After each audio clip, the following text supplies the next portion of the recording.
Bank වල වැඩවලට ආවා. අප්ඩේට් එකක් පස්සේ වෙනම ගෙදර ගිහලා දෙන්නම්. අද බොරුවක් කියලා ලීව් එකක් දාලා බෑන්ක්ස් වල වැඩවලට ආවා. අම්මලා වෙනම බෑන්ක් එකට ගියා, මම මගේ බෑන්ක් එකට ගියා. ඊට පස්සේ ආයි අනිත් බෑන්ක්ස් වලට ඇවිල්ලා. බාහයි අප්ඩේට් එක පස්සේ දැක්කා.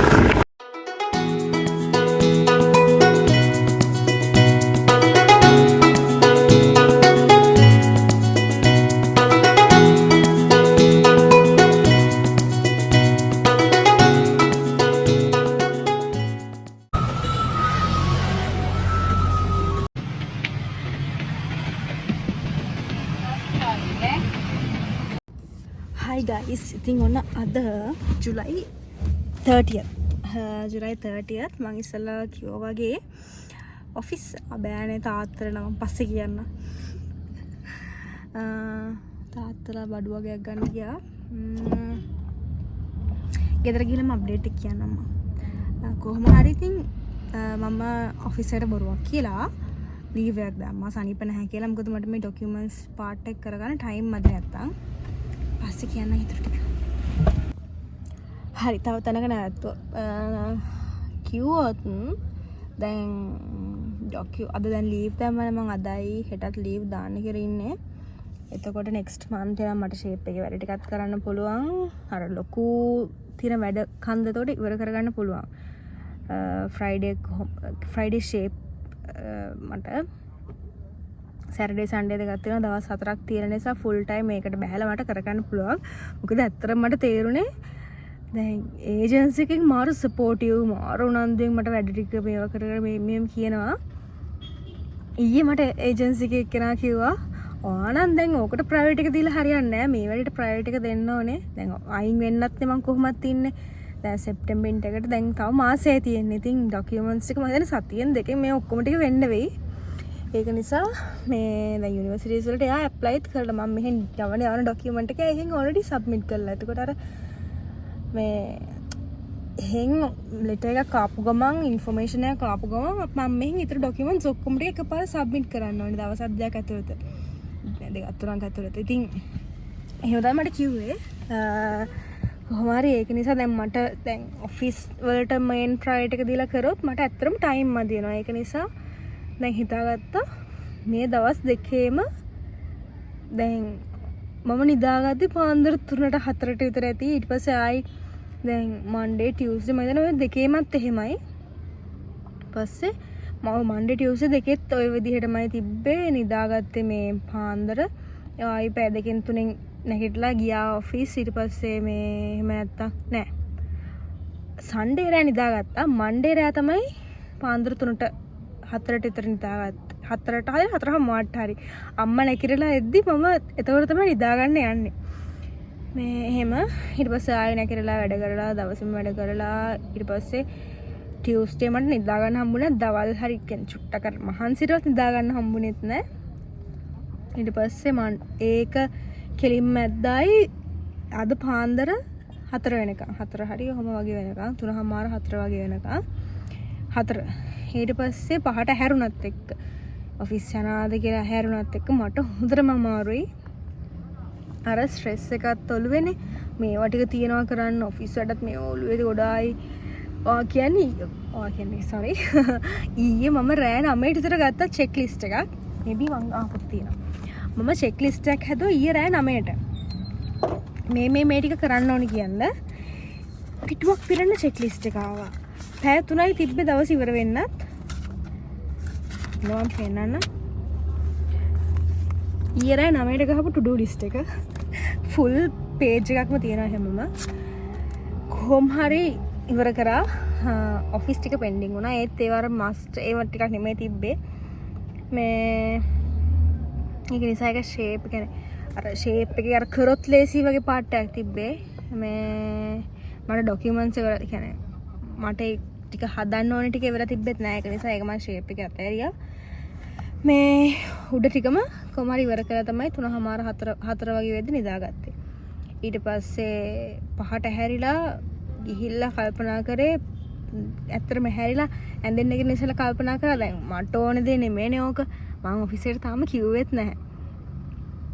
ඕලොට අපු පොයින්ට්ස් දෙක තමයි එක්කෝ ගිහිල්ලා මං කියනවා. කියලා එතකොට මට වැඩ වලින් රිලීස් එකක් ගන්න පුළුවන්. මොකද ඊයේ ටියුස්ඩේත් එක දිගට මීටින් වල තව වැඩක් තිබ්බා එක එක වැඩත් එක්ක සමහරකට එකක් පෙන්ඩිනුත් වුණා. ඔය අපේ මම පස්සේ කියන්න. මට අර ගොන් ගහක් ඉන්නවා මම පස්සේ කියන්නම් ඒ විස්තර. anyways කොහොම හරි ඔෆිස් එක නිසා කොහොම හරි ඔෆිස් වැඩ පොඩ්ඩක් එහෙම කරා ෂේප් එකේ ඕන ටික කරලා මස් ටික කරලා දැම්මා. කරන්න ඕන ටික කරලා දැම්මා. ඊට පස්සේ අද උදේ නැගිටලා කල්පනා කරා එක්ක මම ගිහිල්ලා ඩිරෙක්ට් කියනවා මම මයින් වෙනවා වර්ක් ලෝඩ් එක අඩු කරන්න. එක්ක තව එක්කෙනෙක්ට මේ ටික එහෙමම ට්‍රේන් කරන්න. එතකොට අර ස්පෙයා වීල් එක ඉන්නවනේ කරන්න. එහෙම අනිත් එක තමයි එක්කෝ අර මට ඔක්කොම ගොඩක් අය කිව්වේ ඒකයි. දැන් ඔයා අයින් වෙන තියෙන එකේ ලොකුවට රෙස්පොන්සිබිලිටි එක ගන්න නැතුව ඕන දේ කරලා නිකන් කියන්නේ ඕන දේ කරන්න. එතනින් එහා දෙයක් නැතුව. ඉතින් මම හිතුවෙත් ඒකයි දැන් අර අපි කොච්චර නැහිලා කරත් අන්තිමට වැඩක් නැත්තම් වැඩක් නැහනේ. ඒක නිසා හිතාගත්ත දැන් කියලා ඊට පස්සේ ඒ පැත්තේ මොන වගේ රියැක්ෂන් එකක් එයිද මට දැන්ටම අර තියෙන ඒවත් එක්ක ඒ පැත්තෙන් තව වැඩි වුණොත් එහෙම. මොකද දැනට ඉන්න ලයින් මැනේජර් හරි හොඳයි. කිව්වහම දෙයක් තේරුම් ගන්න හොඳට මොලේ තියෙන බුද්ධිමත් එක්කෙනෙක් ඉන්න නිසා මට ෂුවර් නෑ කොහොම අනිත් පැත්තට රියැක්ට් වෙයිද කියන එක. ඒක නිසා මම හිතුවා ඒක නොකිය දැම්මම maybe next week ඊට පස්සේ week එකේ මම කියයි. දැනට shape එකේ leave දාලා හරි මං fingers crossed මේ week එකේ මට Sunday වෙද්දි documents ගොඩ හරියක් complete කරගන්න පුළුවන් වුණොත් ඔළුවට නිදහස්. මේ ස්ට්‍රෙස් එකට මාගේ මූණ ගන්න දෙයක් නෑ. අනේ හිතාගෙන ඉන්න එහෙම දැන්ට ඩොකියුමන්ට්ස් ගත්තොත් අයියෝ මට ෂෝ මනියව පෙන්නන්න 1 month තමයි පෙන්නන්න ඕනේ. බට් අර බැංක් වලින් ස්ටේට්මන්ට් ගණ්ඩයි ඊට පස්සේ මං අද ඇඩ් කරන්න තියෙනවා බැංක් ස්ටේට්මන්ට්ස් වලට මේ ගිය අමවුන්ට්ස් ටික මටයි අම්මලටත් ගිහලා තිබ්බා. ඒවා ටික ඔක්කොම මම මෙන්ෂන් කරන්න. අර මගේ එක්සෙල් එකට දාන්නම්. මොකද ගාන හරියට මතක නැහැ මට. දැන් කියන්න ඒගොල්ලෝ මේ amount එක account එකෙන් deduct කරගන්නම් කියලා කිව්වේ. තාම deduct වෙලා තිබ්බේ නැහැ. ඒක මම ඒකෙන්ද ඒක කැපුණාම බලලා Excel එකේ දාන්න. ඊට පස්සේ statements ටිකත් okay. අර FDs වලින් link වෙවි මේ මෙදා දවසේ මේකෙන් මේකට අරගෙන පොඩි එහෙම වර්චස් කේස් ටිකක් තියෙනවා. එතකොට අර ඒක හරියට කොහෙන්ද ආවේ කියන එක පෙන්වන්න ඕනේනේ. එතන පොඩ්ඩක් ඔය දැන් හෙටත් බැංක්ස් වලට ඇවිල්ලා වද වෙන්න වෙනවා ටික. ඔය ටික තමයි තියෙන්නේ. බලමු. දැනට ඩොකියුමන්ට්ස් වලින් මාරයාලා මට වෙනම ලිස්ට් එකක් දුන්නා. මම ඒ ටික ලියාගත්තා ඔක්කොම. ලියාගත්තා කියන්නේ එහෙම පෙන්නුත් තියෙනවා. මෙහෙම ඔක්කොම ටික මම ලියාගත්තා. ඒ ලියාගෙන ඊට පස්සේ ආයේ මේ මම වෙනම හදාගත්තා. ඒ එන්නේ කෝල් එකේදී ලියාගත්ත ටිකනේ. ඊට පස්සේ මම වෙනම ලියාගත්තා වෙනම මදර්ගේ තාත්තගෙන් මගෙන් ඕනේ ඩොකියුමන්ට්ස් ටික මොනවාද. ඊට පස්සේ ආයි තාත්තගෙන් තමයි ගොඩක් ඕන තියෙන්නේ. මට විදිහට ගත්තොත් තාත්තගෙන් තමයි ගොඩක් තියෙන්නේ. ඊට පස්සේ ට්‍රාන්ස්ලේට් කරන්න ඕන වුණාම ට්‍රාන්ස්ලේට් සිංහල ටු ඉංග්‍රීසි ට්‍රාන්ස්ලේෂන්ස් මොන වගේ ටිකද කරන්න තියෙන්නේ කියන ටික මම වෙනම ලියාගත්තා. එතකොට 1 by 1 මට ටික් කරන්න පුළුවන්. හරි දැනට තියෙන ටික මං ගාව තියෙන ඒවා ටික දැනට මේ මම හැමම ස්කෑන් කර කර යවනවා ඒජන්සි එකට. ඒගොල්ලොන් වෙනම චෙක් ලිස්ට් එක දාගන්නවා. ප්ලස් ඒ ටික වෙනම ෆයිල් කරගන්නවා. මොකද ඒවා ටිකේ හાર્ඩ් කොපීස් මට කිව්වාද ඒ හાર્ඩ් කොපීස් ටික වෙනම ගෙනියන්න ඕනි කියලා. එතකොට එතනට ගිහිල්ලා ඒගොල්ලොන් ස්කෑන් කරනවා කියලා.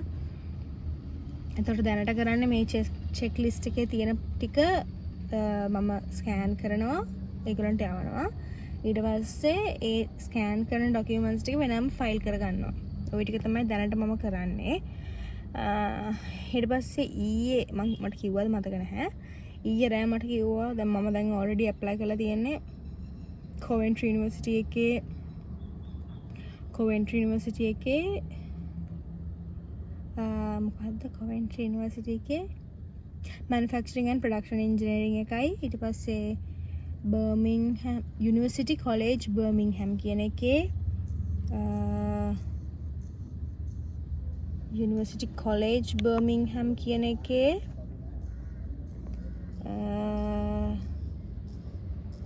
University College Birmingham කියන එකේ මට කෝල් එකක් කරන එක මම හිතුවේ University College Birmingham කියන එකේ engineering management එක ඊට පස්සේ ඊයේ මට බලලා කිව්වා University of Derby එකේ strategic engineering management ඔහොම එකක් තියෙනවා කියලා ඒකටත් apply කරන්න ඕනේ කියලා. ඒතර ඒකේ SOP එක තාම pending. දාන්න ඕනේ. ඉතින් මගේ යාළුවෙක් Coventry වල ඉන්න නිසා මම mainly Coventry Birmingham තමයි අතරම focus කරේ. Derby කියන එක ටිකක් map එකේ පෙන්නපු විදිහට ඈත. අම්මා කෝවා ඉතින් පොඩ්ඩක් අනේ අම්මත් අදිමදි කරා ඒ පැත්තට. ඒජන්සි එකෙන් අද කිව්වේ ඉතින් දාලා බලමු කියලා. මොකද එහෙ ගිහිල්ලා හරි කෙනෙක් ඉන්න කට්ටියක් එක සෙටල් වෙන්න පුළුවන් එහෙ. බය වෙන දෙයක් නෑ එහෙම කියලා. බලමු SOP කියවනවා. මොකෙන් කොහොම ඊට දන්නේ නෑ. Coventry එක තමයි මම ඇත්තටම බලාගෙන ඉන්නේ. Coventry එක આવොත් ලේසි බයක් නෑ. We'll see දැන් මම විනාඩි 10ක් කියුවා.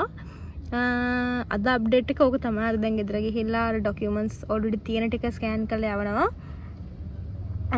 ඉතුරු ටික නම් ඉතින් පොඩ එකතු කරගන්නවා. හෙටත් බැංක් එනවා. හෙට මං ආයි මේව කරන්නේ නැහැ. හෙට දවසෙත් බැංක් එකේ ඔය අම්මලාගේ ස්ටේට්මන්ට්ස් ගන්න ටිකක් එහෙම ටිකක් තියෙන්නේ. එතකොට මම හිතන්නේ ගොඩාක් හරිය වෙනවා. ඊට පස්සේ ඔයාලලා ෆ්‍රයිඩේ හරි හෙටම හරි අර ට්‍රාන්ස්ලේට් කරන ඒ වලටත් දුන්නාට පස්සේ ගොඩාක් ડોකියුමන්ටේෂන් පාර්ට් එක කම්ප්ලීට් වෙනවා. එතකොට මට ෆ්‍රයිඩේ හරි සැටර්ඩේ හරි ඒගොල්ලෝගෙන් පෙන්ඩින් චෙක් ලිස්ට් එක අරගෙන බලන්න තමයි තියෙන්නේ. එතකොට මම සැටර්ඩේ වගේ අප්ඩේට් එකක් ගේන්නම් මොකද කරන්න කියලා. සැටර්ඩේ means I think අද 30th නේ. අද මේ 30th 31st කියන්නේ Thursday 1st 2nd. මම 2nd August 2nd August මං අප්ඩේට් එකක් ගේන්නම් මොකද වුනේ කියන එක. එහෙනම් අදට මේ වීඩියෝ එක මෙතනින් නවත්තන්න. මේ vlog එක මෙතනින් නවත්තන්න. මගේ කියවිල තමයි ඉතින් තියෙන්නේ ඩීටේල්ස් ටිකනේ කිව්වේ. ඉතින් අනිත් එක අර ඔෆිෂියල් ප්‍රොෆෙෂනල් විදිහට නෙමෙයි ඔහේ මං කිව්වා මේ වීඩියෝ එක නම්. Anyways I think there are some points that you guys can take from this කියලා. බලමු. මම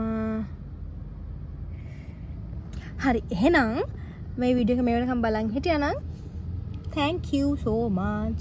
ආයි මේ වගේම කියන්නේ අලුත් අප්ඩේට් එකක් එක්ක වීසා process එකේ අලුත් අප්ඩේට් එකක් එක්ක මගේ UK migration process එකේ අප්ඩේට් එකක් එක්ක එකතු වෙන්න. මේ වෙනකන් ඔයාලා මේ වීඩියෝ එක බැලුවේ මගේ channel එක subscribe කරන්න නැතුව නම් අනිවාර්යෙන් පල්ලෙහා තියෙන subscribe button එක click කරලා හැපැත්තේ තියෙන bell icon එකත් click කරන්න. එතකොට මම වීඩියෝ එකක් දැම්ම ගමන් ඔයාලට ඒක බලා ගන්න පුළුවන් වෙයි. ඒ වගේම යාළුවන්ටත් බලන්න share කරන්න. මම දැන් මේවා සීරීස් එක පබ්ලිෂ් කරන්න ඉස්සර කිව්වා වගේම ගියාට පස්සේනේ ඊට පස්සේ මගේ ඩේලි නම් අමාරු වෙයි වීක්ලි වගේ අප්ඩේට් එකක් එක්ක ඔයාලත් එක්ක එකතු වෙන්නම් වීක්ලි vlog එකක් ඊපස්සේ එහෙ ගිහලා මම කොහොමද සර්වයිව් වෙන්නේ එහෙ ගිහලා කොහොමද මම මැනේජ් කරගත්තේ අප්ඩේට්ස් ටික අනිවාර්යෙන්ම මම කොහොම හරි ගෑනින්නම් ඉතින් yes guys එහෙනම් අදට මම ගිහින් යන්නම් පරිස්සමෙන් ඉන්න bye love you